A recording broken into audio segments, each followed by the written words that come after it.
This sound was recorded on May the 10th, 1963. Civil Milata, Medium versus Flint. You know, things aren't as they are, and then we get a sort of a different version through somebody else, and then I don't know, I'm all sixes and sevens.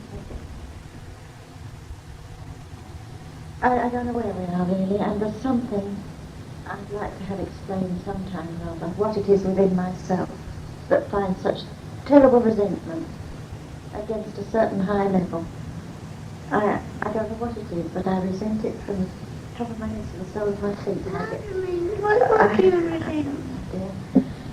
When we touch a high level of communication, and certain things are said, I don't know what it is, Micky, I feel so resentful as much as I just want things that I can understand, I think. I don't know what it is myself. I wish I could find out. I sometimes could shut the whole thing up. But what good would that do you? It wouldn't, because it's as if I can't accept things. But what is it you can't accept?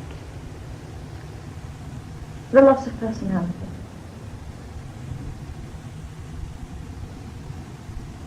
What do you think? Well, I think that's something that you can't comprehend. At the same time, the loss of personality, as you call it, will only come when the individuals concerned are ready to understand and accept it. Until such time as a person as themselves reached a certain development or stage of evolution, neither they will lose personality, nor the people that they are connected with or interested in. No, but I think, can I put it like this? I feel that I'm expected to understand it. Is this right? Am I expected to put my mind to it? I don't want to, you see. It's rather like reincarnation. I don't like that either, but I've had to come round to accept it. Hello. Hello. Well, evidently I have thrown a cat among the pigeons. Just a bit, yes. I'm sorry about that, Yes, but it was not done intentionally. No, I'm sure it wasn't. Neither was it done to hurt anyone. No. It was only done because, well, it is an aspect of our work which I think is very important and very vital to understand. Yes, I wish I could. But what you perhaps don't understand is the reality of the inner consciousness No, I don't. and the inner awareness and the necessity, the tremendous need for quietude and peace within one's inner self. There may be all kinds of disturbances around and about one, and even in one's personal life while on earth. But there is this tremendous importance that must be attached to trying desperately to overcome self and all the difficulties of material things to a certain extent. In other words, one must learn how to be able to be still, to be calm, to be placid within oneself. I was not saying anything in particular in regard to yourself. No. It is that I think you are much, much too sensitive, and you are much too conscious of everything, and everything that I may say in particular, you will consistently take unto yourself as if it is a personal reprimand. No, I didn't so much with this. I think the other stuff, they felt it actually more than I did at the time. I know that Joan and Monty have been very upset recently, and they do admit that since we heard this, you know. I think they are. And I was going to suggest, really, that during these months between now and August, when Margaret gets married and things settle a bit, that we just sit quietly and we don't try for voices or anything like And the that. whole point is that in a sense, you are not trying for anything. No. We are the ones that are I trying. know. You are the ones that are sitting. And all we ask of you is that when you sit, you shall be placid, that you shall be calm, that you shall, to the best of your ability, throw off all the material things that beset you, that cause disturbance. All we can ask of you is to give of your love, to be patient, and if you possibly can, to be as placid within yourselves. And that isn't so difficult, I don't think, as it may seem. I know you can say to me, oh, we have all sorts of disturbances, we have noises, and they bring you back with a bump, and all those sort of things. Oh, that is natural, that is human. But it is this inner peace that seems so difficult for you to get. Yes.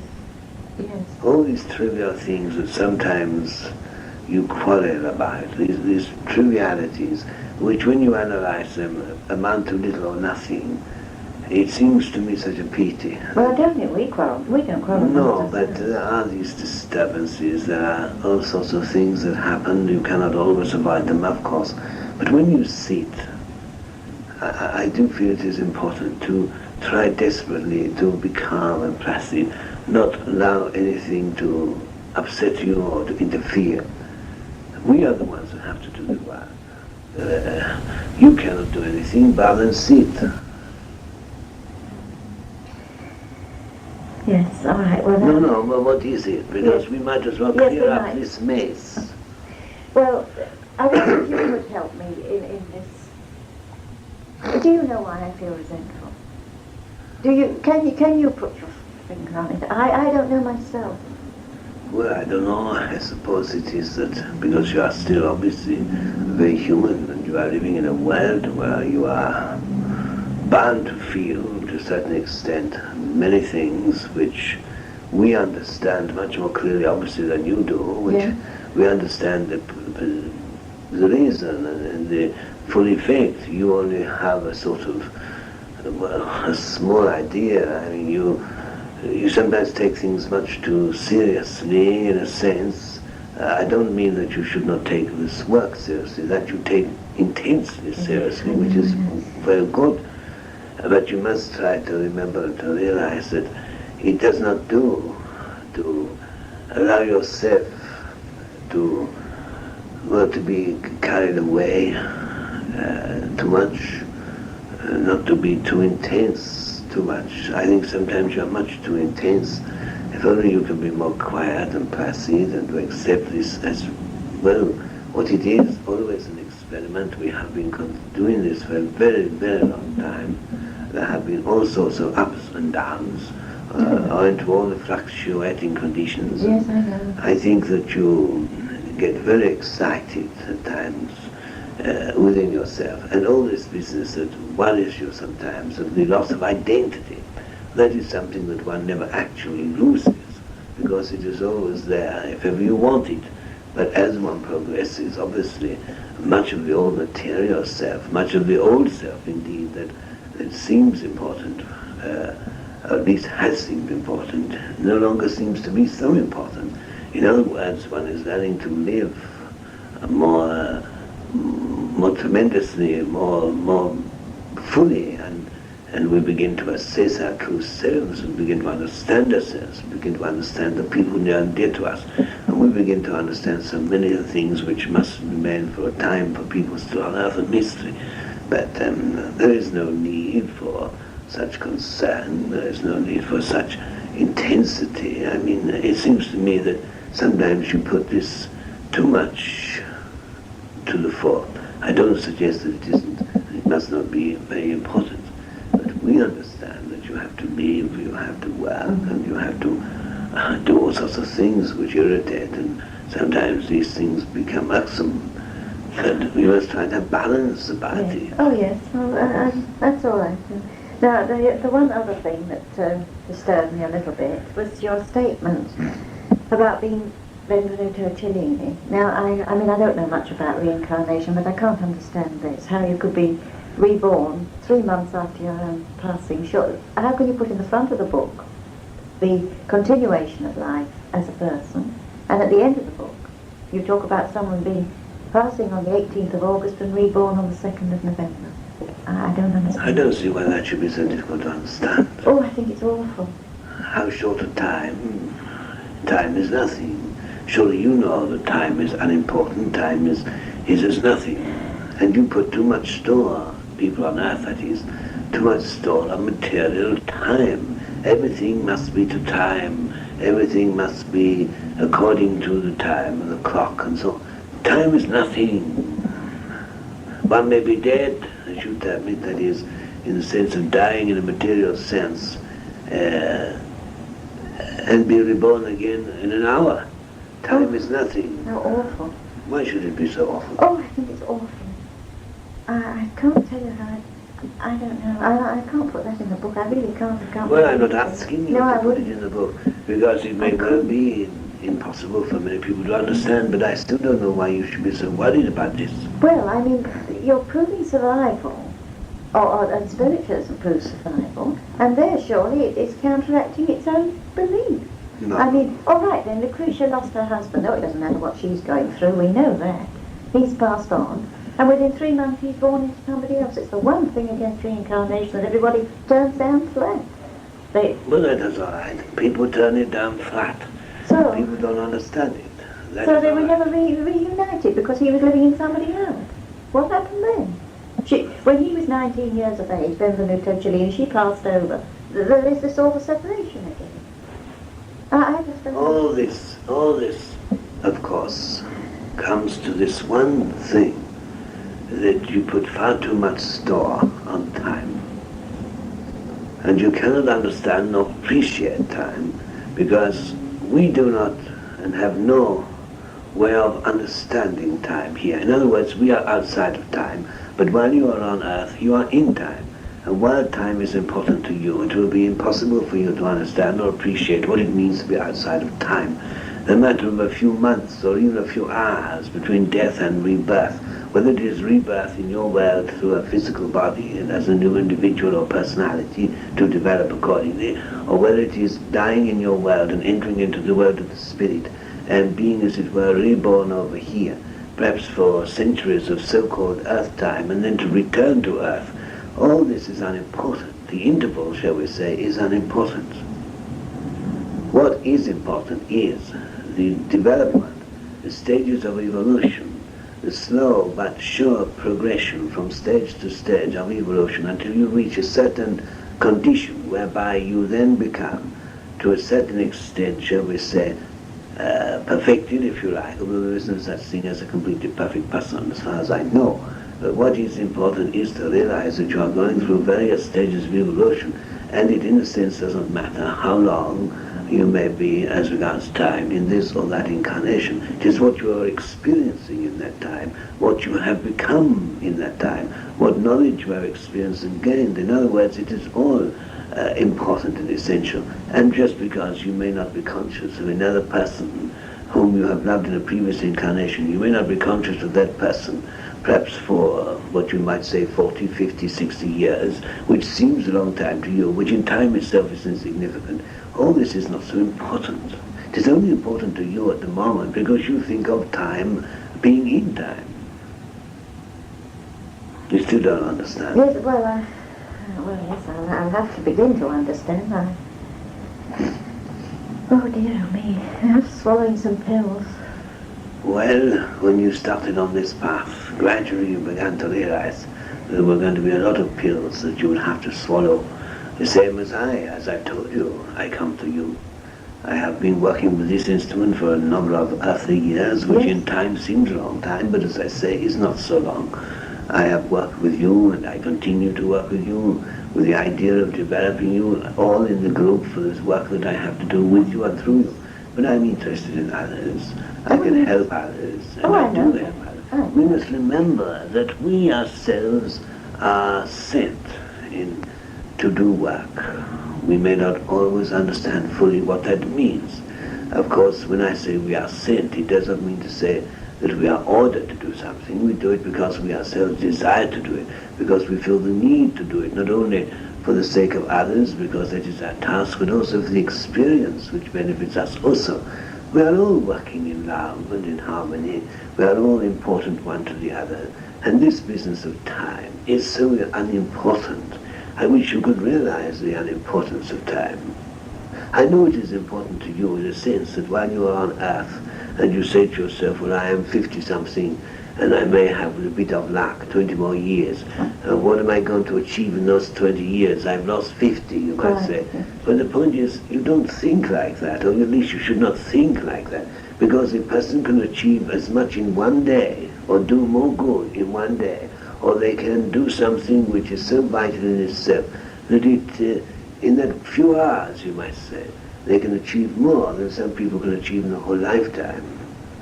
Don't you see that this business of coming back and incarnating, not only is it important and vital and necessary, but in time, it does not matter. It is insignificant. If only I can make you see that it doesn't matter about the time, nor the lapse of time, or the interval of time. These things are in themselves not so important.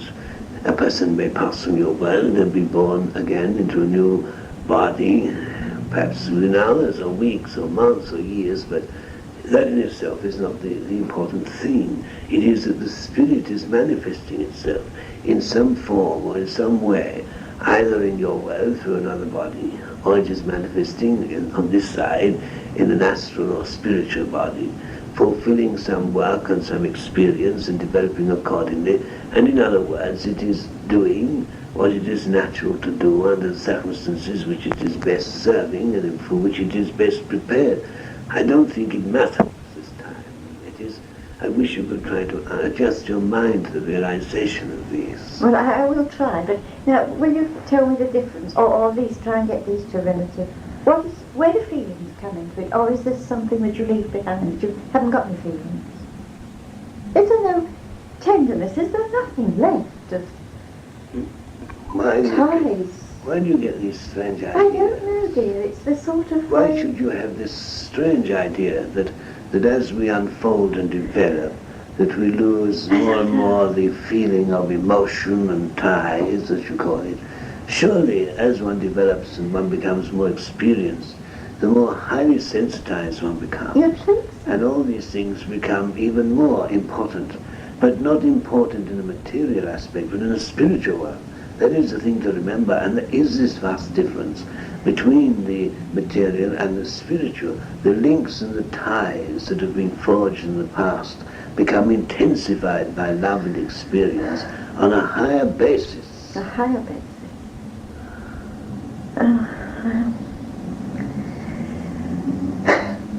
All right, well, I'll go on. I wish I could make you I understand wish you could. this. Well, anyway, I must try and understand it. I've got a book out now that I was led to get, I'm sure of that, called The Growth of the Soul. It's Theosophy, Madame Blavatsky's teachings. And it's very deep, but of course there's hundreds of... The whole life has to be absorbed, as it were, and all the experience... Well, I can only tell you this, that it is unimportant in a sense. It can be hundreds of years between an incarnation, or in between incarnations, or it can be a matter of seconds. Is there any particular reason why you've come back so quickly, so often? I don't know. I think, yes.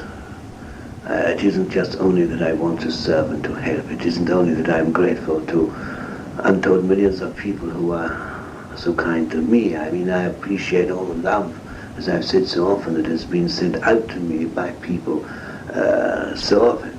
It is very vital, very real to me, and I have certainly found it of great value. No, but I mean in your incarnations, you've had so many. Is that usual, or is it that you're an exception to the rule? I don't know that I'm any particular exception. I think there are many people who've had many incarnations, far more perhaps than I have had. I think, you see, I think it is that, quite frankly, in a material way, it is not possible for you to grasp certain things. You must accept. There are some things that you can accept, and other things that, not that you can discard, because I don't think you should. No. But you should have an open mind. But above all things, you must be receptive. And it does not mean to say that always you will understand everything. But what is important, and should not be difficult to understand, is that love overcomes time, overcomes all the obstacles that may beset one's development or evolution in any life or in any condition of experience. In other words, we are drawing closer and closer and closer together. But we must not think, we must never think that because of this, that we can be independent in a sense. We must always remember that as we gain knowledge and experience, as we blend, if you put it like that, more perfectly, the greater is our responsibility to others.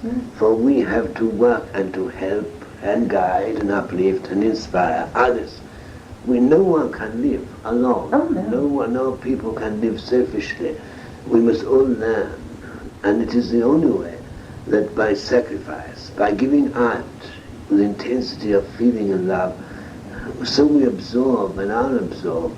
We don't live just as individuals for self. No, I can understand that. It's, as I say, it's only these other things that seem to puzzle me. I still don't know why you are so puzzled. Well, leave it with me and I have said to you, and I repeat, that you are very important to me, and I am very important to you. But also, there are untold numbers of other souls that are very important to me and are very important to you. Yes. I tell you again, that this circle was formed with a definite idea that it could be as a focal point, Yes. so that many could be brought, and many could be helped, and many could be instructed and guided. And that in that group, with time, with the development that will take place, Yes. we shall be able to work together in harmony and in love and do many things. And when I talk about the inner peace, the inner consciousness, the inner awareness, this should be something that is beginning, and is certainly, I think, beginning to develop more fully and more consciously among you. You must not be so disturbed in your mind about certain material things that at times seem so disturbing and important to you, because you feel you cannot shut your eyes to them. How can you? You are living in a material world, you must face them. But it does not mean to say that when you withdraw for a little while, that you cannot to some extent discard them. It is not always easy, but you can try. But what is important, the circle is improving. It is making progress. But of course, naturally, there is room for improvement. Naturally, we all want certain things to be altered. Why do you think I have talked to you in the past about trying to alter your circumstances and change your conditions? Because I realize that these things are irksome, but more important than that, they are destructive to a certain extent to your peace of mind and the work that we want to do. I am only doing my best, and I know you are trying, each one of you, but you must not lose faith, you must not lose heart. And when you talk about giving it all up, that is impossible, because you could never do that. You must continue, because there is no other alternative. You cannot stop dead in your tracks. No, it would be disastrous. Oh, you couldn't, of course you couldn't, I know. Don't be so intense about it. I don't know, this sounds strange thing for me to say. I want you to realize that everything has its place. You know, Christ, I think it was, who said, render unto Caesar the things that are Caesar's, unto God the things that are God's. And I am sure you can turn around and say to me, oh yes, well, we are rendering unto Caesar everything we got, and we are rendering unto God everything we've got too, and we still don't get nowhere. But the point is that if you do fulfill your obligations the best of your ability in both spheres, spiritual and material, eventually they will learn to live together, and there will be a greater harmony and a greater plenty. But this circle will continue, and we shall achieve some of the results at least that we have promised. Don't lose faith. Well, I haven't That done would be a terrible thing. I did. I shook badly this week. I mean, on Saturday I was as calm as everything was perfect, and then, never mind. Well, it will come. It will come. And I must go now, but don't be unhappy. No. Because that I would be very concerned about, because if we do not bring happiness to you, then it is a terrible thing. I want you to find great joy and happiness in Well, this. I have done, I know, but don't lose patience, don't lose heart, because when you least expect it, possibly, we shall achieve, perhaps as I've said before, spectacular results, when you least expect it. That will be the time, I think. Did you see the picture I took today? Yes. Did you see the light? Oh, Yes. it was wonderful. I didn't rouse I it. hope you will get it, I hope so. because I tried desperately, because I think this little something extra like that will not only be good for you, but it will be good for the circle. Yes. Anyway, I must go. All right. But Thank you I so much. hope tonight speak to the whole circle. Yes, because I think it will be very good for them too. It will. You concentrate on Let's that. go. All right. Goodbye. Goodbye. Goodbye. Bye-bye. Bye-bye. Bye-bye. Bye-bye, Micky.